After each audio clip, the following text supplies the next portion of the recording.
같이 인사해 볼까요? 잠을 깹시다. 네. 네, 우리 이 잠을 깨기 원하는데요. 우리가 육적인 잠이 오기도 하지만 영적인 잠을 깨기 원합니다. 우리 영적으로도 잠들 수 있거든요. 그런데 오늘 예배를 통해서 우리가 이 영적인 잠을 하나님께서 깨우시기 원하는 거예요.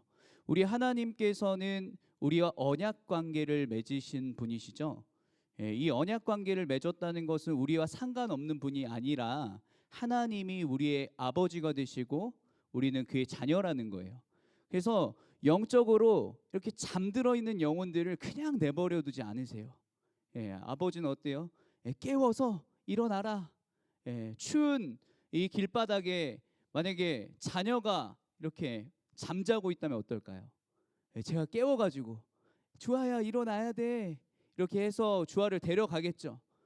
그런데 그것과 마찬가지로 영적으로 잠들어서 죽을 수밖에 없는 그 영혼들을 하나님은 내버려 두지 않으시고 오늘도 영적인 잠을 깨워주신 줄 믿습니다. 특별히 그 잠을 어떻게 깨워주시냐면 하나님은 성령과 말씀을 통해서 우리를 다시 영적으로 깨워주시는 것입니다. 그래서 오늘 말씀을 통해서 우리가 영적인 잠을 깨고 다시 살아있는 주님의 교회로 서는 우리 양문교회가 되기를 축원합니다. 오늘 빌립보서 2장 1절부터 5절까지 말씀으로 우리 하나됨, 그리스도의 마음이라는 제목으로 말씀 나누기 원합니다. 사랑하는 청년 여러분, 우리 어제 우리 청년 일부가 운동 모임을 우리 처음으로 가졌습니다. 운동 모임을 시작했는데 그 모임의 이름이 무엇인지 아시나요? 저도 청년들이 지었는데 지저 스포츠라는 이름입니다. 지저 스포츠. 그래서 이 지저 스포츠라는 이름으로 우리 청년 10명이 모였고 그리고 청장년부도 함께 모여서 금천 박미 풋살장에서 풋살을 했어요. 그래서 교역자인 저도 참여하고 그래서 시작 전에 함께 우리가 기도로 시작하고 그리고 공을 차며 함께 우리가 땀을 흘렸습니다. 저는 그 자리에서 이런 생각이 들었습니다. 교회는 이런 거구나. 우리가 함께 뛰고 함께 웃고 함께 하는 공동체. 여러분, 이 함께 하는 공동체가 바로 교회예요. 그냥 나 혼자 그냥 신앙생활 잘하는 게 아니라 나 혼자 예배 잘 드리고 나 혼자 말씀 잘 보고 기도하는 게 아니라 함께 모이는 것이 교회인 줄 믿습니다. 그런데 여러분, 이 교회를 하나로 묶는 게 있어요. 그 모임도 우리가 겉으로 보기에는 운동으로 우리를 하나로 묶는 것처럼 보이지만 공을 우리가 같이 찾기 때문에 하나로 모이는 것처럼 보이지만 그것보다 더 깊은 이유가 있죠. 이 지저 스포츠, 지저스, 예수님이 우리 중심이기 때문에 우리가 하나가 되는 것입니다. 우리를 묶는 것이 바로 이 예수님이에요. 그래서 오늘 우리는 빌립보서 말씀을 통해서 이걸 확인하려고 합니다. 교회가 어떻게 하나됨을 이루어야 하는지 그리고 그 하나됨을 통해서 우리가 하나님 나라를 드러내야 되는지 우리 살펴보기 원합니다. 우리 바울이 빌립보서를 쓰면서 빌립보서 1장 27절에 이렇게 말씀하거든요. 우리 같이 함께 읽어보겠습니다. 시작. 합당하게 하라.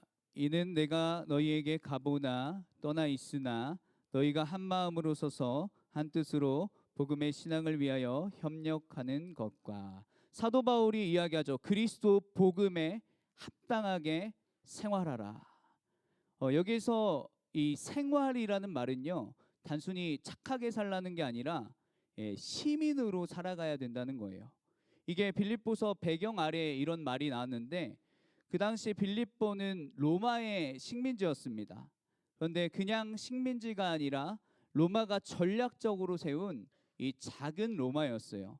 그래서 많은 이 빌립보 시민들이 이 로마 시민권을 가지고 있었고 그리고 그 시민권을 자기 자랑과 같이 여겼습니다. 그런데 사도 바울이 이렇게 얘기하는 거예요.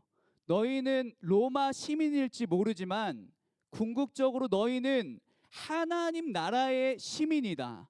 그러니까 로마의 시민의 방식대로 살지 말고 지금 복음을 믿는 자답게 살아라, 복음에 합당하게 살아라, 이렇게 말씀하는 것입니다. 그러니까 로마에서 예수 그리스도를 믿고 살아가는 것은 이 로마에서 당연하게 여기는 삶을 거스르는 삶을 사는 거예요. 여러분, 지금도 똑같습니다. 우리는 대한민국에 살아요. 대한민국에서 서울이나 경기도 시민으로 살아갑니다. 그런데 우리가 세상에서 사람들이 살아가는 방식이 우리가 기준이 되어서는 안 된다는 거예요. 너희는 하나님 나라의 시민이다. 복음을 믿는 자답게 살아야 한다. 하나님의 말씀대로 살 것을 촉구하는 말씀입니다. 마치 연어를 생각해 보시면 되겠어요. 연어가 물살을 거슬러 올라가듯이 우리는 이 세상의 세속의 물결을 거슬러 올라가는 삶을 살아가야 되는 것입니다. 그런데 여러분, 이 바울이 이 복음에 합당하게 생활하라 했을 때 이 복음에 합당하게 생활하는 것이 무엇일까요? 어떻게 사는 것이 우리가 복음을 믿는 자의 모습일까요? 그것은 이 바울이 이 하나됨을 통해서 설명해요. 오늘 말씀의 주제가 하나됨이거든요. 왜 그렇죠? 우리 복음은 우리가 주님과 하나 되게 하고, 위로는 주님과 하나 되게 하고, 수평적으로는 우리가 서로 하나 되게 하는 거예요. 여러분, 그래서 우리는 같은 죄인이었어요. 우리는 같은 죄인이었지만 같은 은혜를 받았어요. 그리고 같은 십자가의 보혈로 구원받은 사람들이에요. 그래서 십자가의 보혈로 구원받은 사람들은 우리가 한 가족이다. 예수 그리스도 안에서 형제 자매이다. 한 몸이고 한 지체이다 말씀해요. 그래서 복음에 합당하게 생활하라는 것은 우리가 한 마음으로 서라는 말이고, 그리고 한 마음과 한 뜻으로 복음을 위하여 우리가 함께 달려가는 그런 우리 교회라는 것입니다. 우리 교회는 어떻습니까? 예수 그리스도의 복음을 우리가 받은 자로서 우리는 하나님과 하나됨을 이룰 뿐만 아니라 우리는 옆 사람과 하나됨을 이뤄야 돼요. 그런데 그 하나 되게 하는 것은 복음입니다. 예수 그리스도께서 우리에게 주신 그 사명을 위해 우리가 그것을 붙들고 함께 달려가야 되는 사람들이에요. 그런데 문제는 빌립보 교회가 그 지점에서 흔들리고 있었습니다. 우리 빌립보서 4장 2절 말씀 우리 함께 봉독하겠습니다. 시작. 권하고 순두개를 권하노니 주 안에서 같은 마음을 품어라. 여기에서 사람의 이름을 지명하고 있습니다. 이것은 굉장히 이례적인 얘기인데요. 편지에서, 그리고 이것은 공동체가 같이 있는 편지였어요. 그런데 거기에서 실명을 언급한다는 것은 그만큼 이 빌립보 교회의 문제가 심각했다는 것입니다. 누구를 얘기해요? 유오디아를 권하고 순두개를 권하노니 주 안에서 같은 마음을 품으라.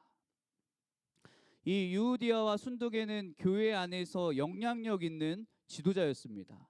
그런데 이 말씀을 보니까 그 두 사람이 이 같은 마음을 품지 못했어요. 교리 문제였는지 아니면 사역의 방식이 달랐는지 자존심이 부딪혔는지 우리는 알 수 없어요. 성경에서 더 구체적으로 이야기하고 있지 않습니다. 그런데 분명한 것은 이거예요. 복음을 위해 함께 서야 할 사람들이 서로 등 돌리고 다른 방향을 보고 있는 거예요. 복음은 하나인데 마음이 나뉘어 있는 거예요. 여러분, 우리 교회의 모습은 어떻습니까? 우리 교회에는 또 교회의 많은 기관과 부서와 또 이렇게 우리 청년부가 또 1, 2부로 또 있고 함께 예배를 드립니다. 우리가 복음을 위해 함께 같은 목적지를 바라보고 함께 걸어가야 될 사람들인데 우리는 이 복음 안에서 정말 한 마음이 되어 있습니까? 같은 방향을 바라보면서 우리가 함께 마음을 같이 하고 있습니까? 우리는 생각해 봐야 합니다. 이 교회는요, 이 큰 싸움 때문에만 흔들리는 것이 아니라 이 막 작은 이 사소한 감정, 그리고 작은 오해, 그리고 그런 작은 자존심이 쌓이면 공동체는 금이 갑니다.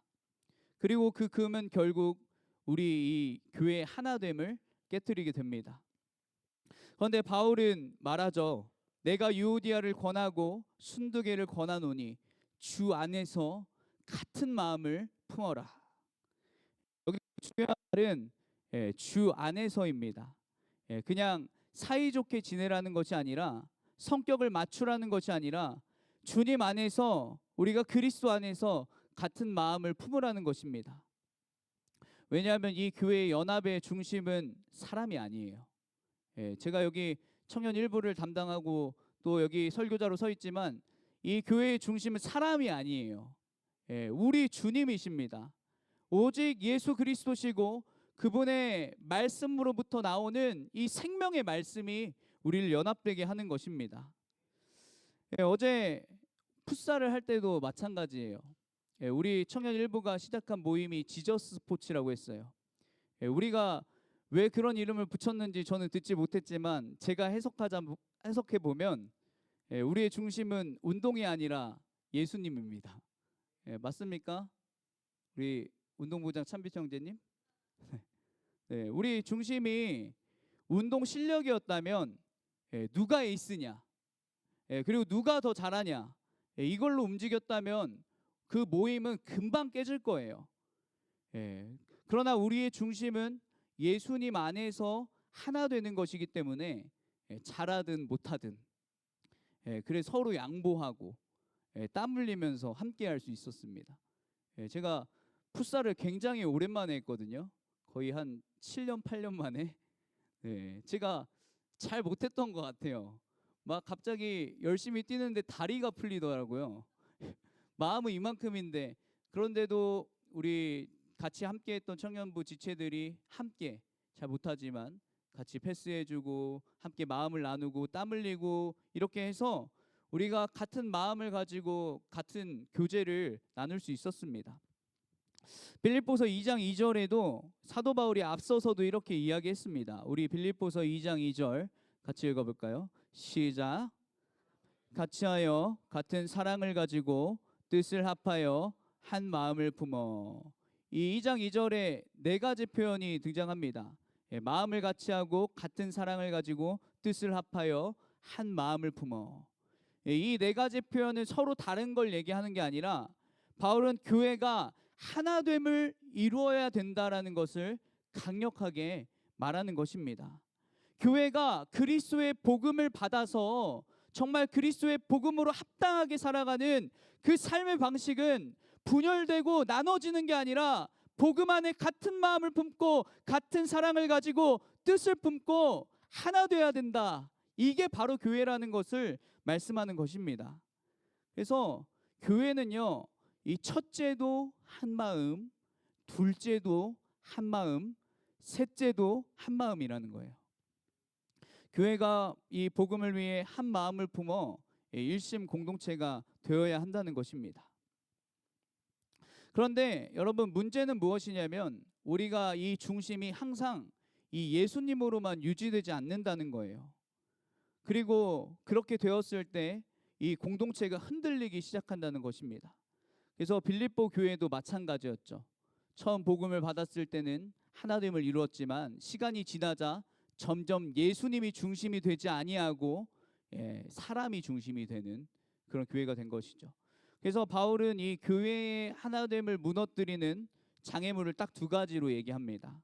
우리 빌립보서 2장 3절 말씀 우리 같이 읽어보겠습니다. 시작. 다툼이나 어영으로 하지 말고 오직 겸손한 마음으로 각각 자기보다 남을 낮게 여기고. 이 교회의 이 하나됨을 이루지 못하게 하는 장애물은 무엇이냐면 첫 번째는 다툼이고 두 번째는 허영입니다. 이 먼저 교회 불일치의 원인은 다툼입니다. 여기서 다툼은 NRSV 영어 성경에서 selfish ambition이라고 쓰였습니다. 그래서 이 단어를 번역하면 이기적인 욕망이에요. 이기적인 욕망. 다툼이 어디서 나오냐면 이 이기적인 욕망으로부터 나옵니다. 그래서 이 이기적인 욕망은 이 내가 중심이 되고 싶은 마음. 우리가 교회 안에서 우리가 서로 같이 생활을 하는데 거기서 이기적인 욕망이 올라와서 내가 돋보이고 싶은 거예요. 내가 중심이 되고 싶은 거예요. 내 의견이 더 중요하다고 여기고 내 방식이 더 옳다고 여기는 마음이에요. 예, 그 순간 어떻게 돼요? 예, 우리는 사라지고 나만 남습니다. 예, 연애도 마찬가지죠. 여러분 연애 해보셨죠? 처음에는 서로 좋아해서 시작했어요. 그런데 나중엔 싸워요. 왜 싸워요? 예, 우리가 아니라 내가 중심이 되기 때문에. 아, 내가 더 맞아. 그리고 왜 나를 이해 못하냐? 그리고 왜 나한테 먼저 사과 안 하냐? 예, 결국 이 중심이 정말 우리에서 자기 중심성으로 바뀌기 때문이에요.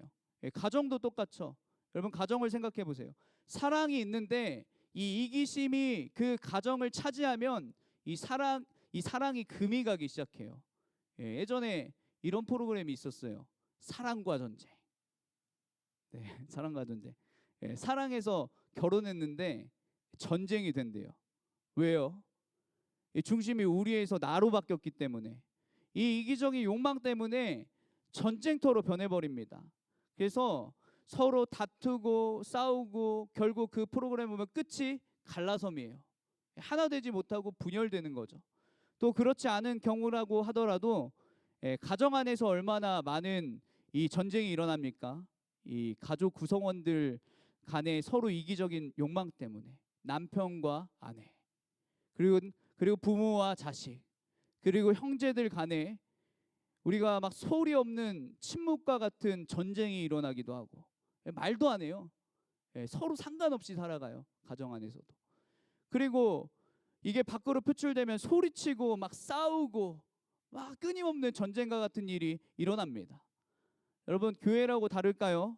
교회도 똑같습니다. 우리가 예수 그리스도를 머리 삼아 한 몸 된 공동체라고 고백하지만 이 자기중심적인 욕망이 들어오면 교회도 금방 금이 갑니다. 내가 더 인정받고 싶고 그리고 내가 더 영향력 있고 싶고 내가 더 중심이 되고 싶을 때 겉으로 우리가 함께 예배하지만 속에서는 갈라지기 시작해요. 그리고 그 이기적인 욕망이 결국 공동체를 삐걱삐걱하게 만들고 교회가 하나됨이 아니라 분열하게 만드는 거예요. 이렇게 이기적인 욕망이 교회 불일치를 가져오게 됩니다. 다음으로 교회 불일치의 둘째는 허영이에요. 허영. 이 허영은 이 selfish conceit라고 교만이라고 얘기할 수 있어요. 교만. 여러분 이 교만은 인류가 최초의 범한 이 죄예요.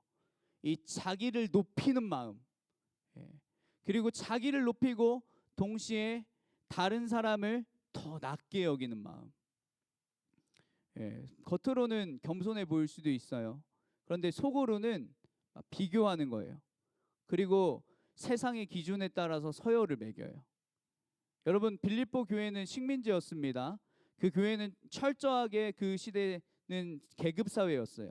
누가 로마의 시민권을 가졌는지, 누가 부자였는지, 누가 영향력을 가졌는지 이 사람을 신분과 지위로 평가했습니다. 높은 사람은 존경받고 낮은 사람은 정말 무시당하는 구조였어요. 그런데 오늘날의 세계관은 다를까요? 여러분 세상에서는 어느 학교인지, 어느 직장에 다니는지, 그리고 연봉은 얼마인지, 어떤 직업을 가졌는지로 사람을 평가해요. 말은 안 할지 모르지만 이미 속에서는 줄을 세우죠. 누가 위고 누가 아래고 그리고 누가 더 낫고 누가 더 못하고 이게 바로 허영이고 교만이에요. 그런 방식은 교회 안에서도 자연스럽게 스며듭니다. 그래서 교회 안에서 어떻게 그것이 나타나요? 나 여기 몇 년 다녔는데 나 교회 몇 년 차야. 이 교회 담임 횟수가 되게 높은 것처럼 여겨져요. 나 여기 리더야. 나 이런 직분 가졌어. 나 더 많이 헌신하고 나 더 많이 수고했어. 말은 안 하지만 이런 게 우리 안에 저도 그렇고 우리도 그렇고 분명히 이 죄악의 씨앗이 있을 거예요. 그런데 반대로 여러분 이 교회 안에 새신자들 한번 생각해 보세요. 이 새신자들이 들어올 때 나는 새신자인데 이런 상황에서 나는 아직 잘 모르는데 나는 끼면 안 되는데 이런 분위기가 막 보이지 않는 이런 선들이 생긴다는 거예요. 그리고 그 선이 공동체를 가릅니다. 여러분, 실제로 목회 데이터 연구소 기관들의 교회 조사 보고서에 따르면 이런 내용이 나옵니다. 새신자 가운데 상당수가 1년 안에 교회를 떠난다. 근데 그 이유를 보니까 관계 구조의 어려움이 언급된다. 이렇게 나와요. 교회가 이 새신자가 떠난 이유가 이 교리의 문제, 진리의 문제가 아니라 이미 형성된 공동체 안으로 자연스럽게 스며들기 어렵다는 거예요. 보고서에 이런 내용도 나와요. 내부 결속력은 강하지만 외부 확장성은 약한 공동체. 기존 성도끼리 친하고 오래 다닌 사람들끼리 유대가 강하고, 그런데 새로운 사람들에게는 이 보이지 않는 진입 장벽과 같이 느껴질 수 있어요. 그러니까 교회가 잘못하면 우리만의 탑을 쌓는 거예요. 우리만의 탑은 높게 쌓고 다른 사람은 못 들어오게, 그리고 우리끼리만 즐겁고 우리끼리만 좋은 공동체가 될 수 있다는 거예요. 그런데 이런 잘못된 이기적인 욕망과 교만은 교회를 하나 되게 하지 못하고 분열하게 만든다는 것입니다. 그래서 바울은요, 이 분열을 겪고 있는 빌립보 교회에게 이 하나됨을 어떻게 이룰 수 있는지에 대해서 그 치료법을 말씀합니다. 우리 빌립보서 2장 3절 말씀 우리 같이 봉독하겠습니다. 시작. 다툼이나 어영으로 하지 말고 오직 겸손한 마음으로 각각 자기보다 남을 낮게 여기고. 교회의 하나됨은 뭘로 가능하다고요? 오직 겸손한 마음으로. 교회의 하나됨은 겸손한 마음으로부터만 가능하게 됩니다. 이 겸손이 무엇이냐면 성경이 말하는 겸손은 예의 바름이 아니에요. 여러분, 뭐 인사 잘하고 부드럽게 얘기하고 친절한 태도를 보이고, 그게 아니에요.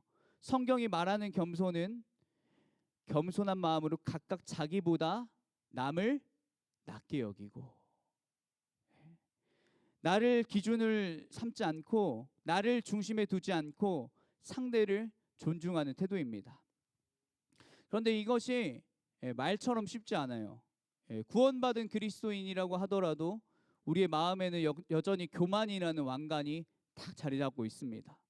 여전히 우리는 많은 이 세상의 기준에 따라서 사람들을 평가하고 나누고, 그리고 내가 그보다 더 높이 있고 이렇게 합니다. 저도 예외가 아니에요. 저도 제 안에 있는 교만과 늘 싸웁니다. 나보다 이 남보다 나를 높게 여기는 교만이 올라올 때마다 속으로 겸손하자, 겸손하자, 겸손하자 다짐합니다. 그런데 겸손이 다짐한다고 됩니까? 이 죄인된 인간의 본성은 이 참된 겸손을 만들어낼 수가 없어요.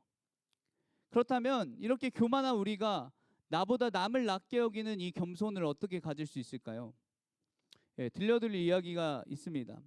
어떤 사람이 이 20세기의 위대한 설교자였던 이 마틴 로이드 존스 목사님에게 이렇게 질문했습니다. 목사님, 저에게는 교만이 있습니다. 이 교만을 어떻게 하면 제거할 수 있을까요?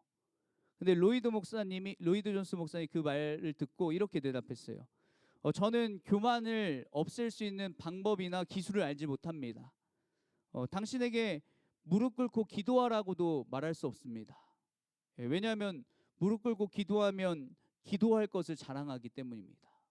그만큼 인간이 교만하다는 거죠. 그런데 로이드 존스 목사님 계속 이렇게 얘기해요. 겸손해지는 유일한 한 방법이 있습니다. 그것은 바로 예수 그리스도의 얼굴을 바라보는 것입니다. 그분을 바라볼 때 우리는 결코 교만할 수 없습니다. 그리고 바울이 다음에 이야기하는 것이 빌립보서 2장 5절부터 6절 말씀입니다. 우리 같이 한번 읽어보겠습니다. 시작. 이 마음을 품으라.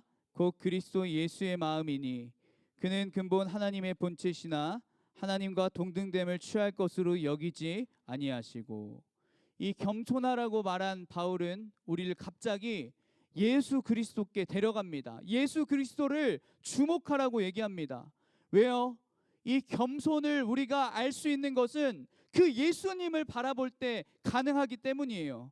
예수님이 누구신지, 예수님이 어떤 일을 하셨는지 그 일을 통해서 겸손의 왕이 되시고 그분이 겸손의 모범이 되시기 때문입니다. 그래서 여러분, 사도 바울이 말하는 이 예수님은 누구십니까? 이 사도 바울은 이 2장 6절에 그는 하나님의 본체시나 그는 하나님과 동등됨을 취할 것으로 여기지 아니하시고, 사도 바울은 그분이 하나님 자신이다, 하나님과 동등하신 분이다 말씀합니다. 이 말은 예수님은 이 땅에 태어나면서 존재가 시작되신 분이 아니라 영원 전부터 본질적으로 하나님이신 분이라는 거예요. 그래서 우리가 삼위일체 하나님을 고백하는 것처럼 성부와 성령과 함께 동등과 영광과 권능이 동등하신 하나님이시라는 것입니다. 그런데 그 하나님이신 예수님이 어떻게 하셨어요? 6절부터 7절 말씀 우리 같이 읽어보겠습니다. 시작. 하나님의 본체시나 하나님과 동등됨을 취할 것으로 여기지 아니하시고 오히려 자기를 비워 종의 형체를 가지사 사람들과 같이 되셨고. 이 말이 무슨 말이에요? 지금 하나님이 이 땅에 사람이 되어 오셨다는 거예요. 영광의 주가 종이 되어 내려오셨다는 거예요. 높고 높으신 분이 저 낮고 낮은 이 땅에 오셨다는 거예요. 우리가 찬양으로 고백하듯이 하늘 영광 버리고 주님이 이 땅에 오셨다, 우리가 고백해요. 그런데 우리는 이 하나님의 높으심을 고백하지만 그 높으심이 얼마나 높은지 우리는 다 이해할 수 없어요.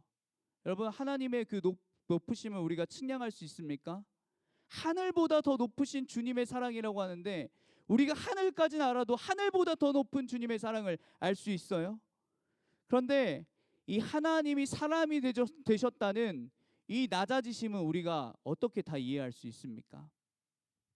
여러분, 같은 피조물이라도 이 사람이 개미가 된다면 이 상상할 수 없는 낮아짐이에요. 그런데 피조물이 아니라 창조주 하나님께서 이 자기가 지은 사람의 몸으로 오셨다. 이것은 우리가 헤아릴 수 없는 이 낮아짐입니다. 그런데 하나님께서 우리에게 가르쳐 주시는 것은 영원하신 그 하나님께서 하늘 영광 버리고 낮고 낮은 이 땅에 오셨다는 것입니다. 그런데 왜 그 하나님께서 왜 이 땅에 사람으로 오셔야 했습니까? 왜 그 하나님께서 호화로운 저택이 아니라 낮은 말 구유에서 태어나셔야 했습니까? 그리고 공생의 사역을 하시면서 왜 대제사장이나 뛰어난 랍비들이 아니라 아무 보잘것없는 이 어부와 죄인과 같은 사람, 창녀와 같은 사람과 어울리기를 좋아하셨습니까? 그리고 왜 죄 없으신 이 하나님의 아들이 세상의 죄를 짊어지고 골고다 언덕 십자가로 올라가셔야 했습니까? 왜 그리고 그 모든 저주를 받으시고 십자가에 피 흘려 죽으셔야 했습니까? 답은 하나예요. 우리 때문이에요. 나 같은 죄인 때문에 우리 주님이 이 낮고 낮은 이 땅에 오셔서 모든 고난과 이 십자가의 죽음을 감당하셨다는 거예요. 우리 고백하잖아요. 우리 때문에 십자가 지셨고 우리 때문에 갈보리 오르셨네. 이 하나님의 자리에 앉으려 했던 교만한 우리, 스스로 높아지려고 했던 교만한 우리, 그 우리를 화목해 하시기 위해서, 구원하시기 위해서 우리 주님이 이 땅에 오신 줄 믿습니다. 그래서 사람이 만드신 분이 사람이 되셨고, 율법을 제정하신 분이 율법에 복종하셨고, 죄 없으신 분이 죄인의 자리에 서셨고, 형벌을 내리셔야 할 심판주가 십자가에서 형벌을 받으셨습니다. 그리고 십자가의 보혈로 우리를 씻으시고 우리를 화목하게 하신 거예요. 사랑하는 청년 여러분, 우리는 어떤 존재입니까? 우리는 아무것도 아닌 존재예요. 원래 나 같은 죄인, 형벌받아 마땅해야 할 죄인이었습니다. 그런데 우리는 그 주님의 은혜로 말미암아 우리가 구원받고 이렇게 주님의 한 몸 된 교회가 된 거 아닙니까? 여러분, 이 예수님이 보이신 것보다 큰 겸손은 없습니다. 사랑하는 청년 여러분, 이제 말씀을 마치겠습니다. 우리는 어떤 공동체예요? 우리 고백하잖아요. 여기에 모인 우리 주님의 은총 받은 교회입니다. 주님의 은혜 받아 죄로 건짐받고 하나님과 화목하게 되고 우리 주님의 자녀들 형제 자매로 삼아주셔서 화목하게 만드신 그 주님의 공동체입니다. 그리고 그 공동체에게 오늘 사도 바울은 우리 주님이 그런 복음을 우리에게 허락하신 것처럼 여러분 복음에 합당하게 생활하십시오. 그 생활을 하나님 나라 시민답게 복음으로 하나 된 생활을 하십시오 이야기하는 것입니다. 그렇기에 우리는 이 세상에 살지만 이 세상의 방식이 우리의 기준이 되어서는 안 됩니다. 세상은 우리에게 경쟁하라고 말해요. 남을 짓밟고 더 높이 올라서라고 말해요. 남보다 더 주목을 받으라고 얘기해요. 남은 뒤에 두고 더 앞으로 나아가라고 얘기해요. 그러나 하나님 그 복음은 이 세속을 거스르며 그런 삶의 방식이 아니라 이렇게 살라고 얘기하는 거예요. 먼저 낮아져라. 먼저 서로를 세워줘라. 한 마음으로 복음을 위해 서라. 그리고 그 중심에 십자가가 있다고 말하는 것입니다. 그래서 여러분 우리가 교회가 하나 되기 위해서는 이 다른 것으로 우리가 관심사로 취미로 우리의 성격이 맞아서 하나 될 수가 없어요. 우리 주님의 십자가로 하나 될 수 있습니다. 주님의 십자가 안에서 우리의 모든 교만은 꺾이고 우리는 다시 하나 되는 줄 믿습니다.